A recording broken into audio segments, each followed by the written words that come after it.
নমস্কার বন্ধুরা, আবারও চলে এসেছি আজকে রান্না নিয়ে। আজকে রান্না করব লোটে মাছের ঝাল।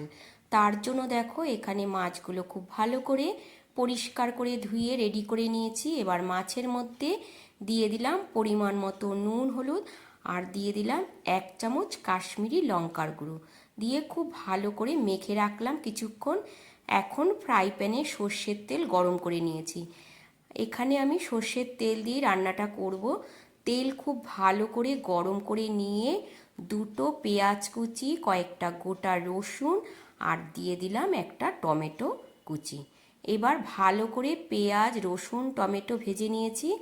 এখন রেডি করে রাখা মাছটা দিয়ে দিলাম। মাছ দিয়ে এখন দিয়ে দেব কাঁচা লঙ্কা আর আদা বাটা। এখানে আমি সামান্য 1 টুকরো আদা দিয়েছি, আর 8 থেকে 9টা কাঁচা লঙ্কা এইভাবে শিলে বেটে দিয়ে দিলাম। ভালো করে মশলা মাখিয়ে নিয়ে এবার জলটা একটু টানিয়ে নেব। ভালো করে নাড়াচাড়া করে নিয়ে একদম জলটা টানিয়ে নিয়েছি। দেখো একদম শুকনো হয়ে গেছে। এবার ওপর থেকে দিয়ে দিচ্ছি ধনেপাতা। ব্যাস, আজকের রান্না রেডি হয়ে গেল, লোটে মাছের ঝাল। কেমন লাগলো বন্ধুরা আজকের এই রান্নাটা? অবশ্যই জানিও।